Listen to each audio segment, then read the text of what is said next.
So this is going to be a guide on how to fit Evo 10 Brembos onto a Ralliart. This is off the top of my head. Forgive me because it's been a while since I did most of this.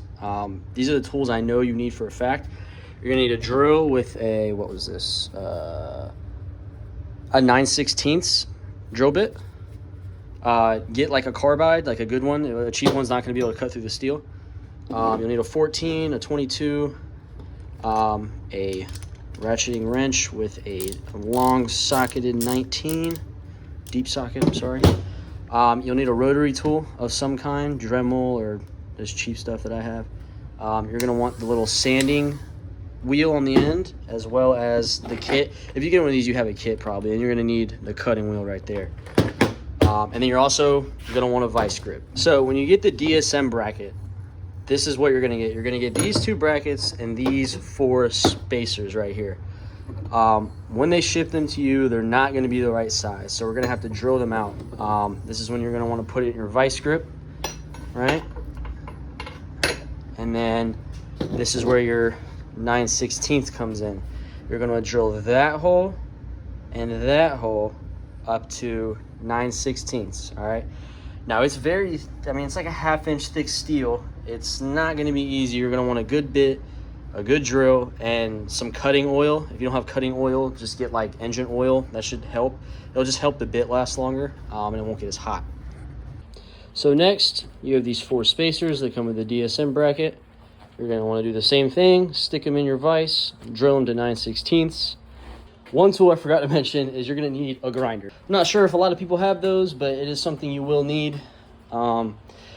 You have to, unfortunately, cut a lot out of the caliper for this to fit. So essentially what you're going to do, you're going to want to put it in your vise, get a grinder, and you're just going to grind away roughly this amount. You're probably going to have to go back and forth and test fit it. If it doesn't fit, cut more off. But you can see I've already done it to that, kind of.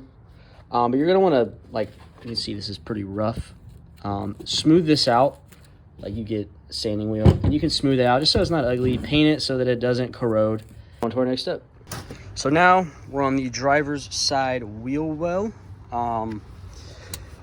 Driver's side, if your steering wheel's on the left, like in the US of A. But anyway, so you're essentially going to want to cut this chunk out of your dust shield. Ignore this. This is for something else. You don't have to cut that out. Cut this part out. You're going to want to get your rotary tool with a cutting wheel on the end of it and essentially make your rough cut. Then go in with the sanding wheel and make it look good. Kind of round it, around this mounting hole. Make it look good. This needs to be out of the way for our bracket to work. So once you do that, we'll move on to the next step. So our next step is going to be back here. So you can kind of see it, all the shiny metal. You're going to have to cut, or not cut, more like sand down all that metal. I just used the Dremel with a sanding bit, the sanding wheel, and just grinded that on down. Made pretty quick work of it, but like all things with this job, you're gonna have to do a lot of test fitting. So essentially this is what it should look like. You have your bracket here, right?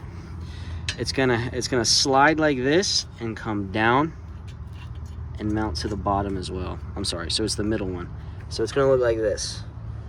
And if you don't grind that portion down, it's gonna hit like that, and you're not gonna be able to make it flush. So you have to do that. And then once you're able to get both flush and get both bolts in, you'll be ready to move on to the next step. So if you have your parts in front of you, you'll have 2 big bolts and 2 small bolts. The 2 small bolts are what is going to mount the bracket to the car. The 2 big ones are what's mounting the Brembo to the bracket. So go ahead, grab your 2 bolts, your 2 nuts that go with it, and then we're gonna go on over to the car and test fit this up. All right, so this is where we are. This is what it's gonna look like when it's mounted up. And as you can see, it sits flush. There's no gaps, so that means we grinded the right amount of stuff away. So what you're going to want to do is put your bolt through there, put your nut right behind it, and it should line up just right. Now you see why we cut out part of that dust shield, because that hole this, you know, cutout area is essentially where the Brembo is going to slide into. So this has to be cut out. Just do this for both sides, and then we'll be on to our next step.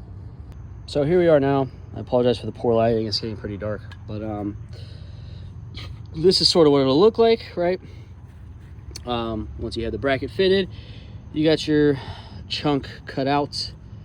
Let's see if I can put this in a good spot. I don't know. All right, so hold it. But it'll essentially slide in like this, and as you see, that right there is why we need that chunk cut out. In order for that to sit flush, well, to sit at all, that part needs to be cut out. So yeah, that's what you're looking for. I'm gonna go get the spacers and show you how to install the spacers.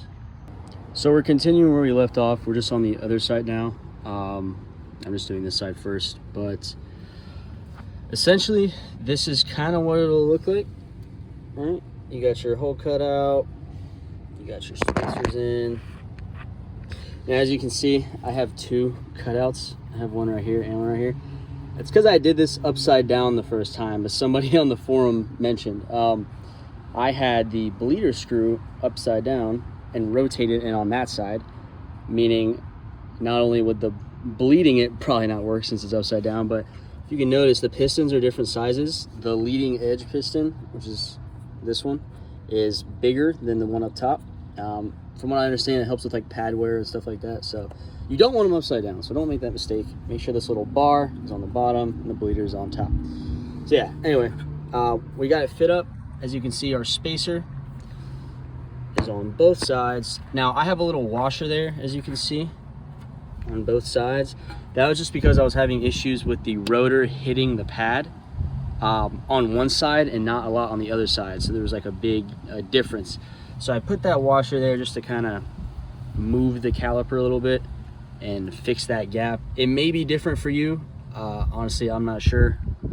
So as needed, you'll see what I mean in a second, but as needed, you can add and remove small washers to kind of fix the distance from the rotor.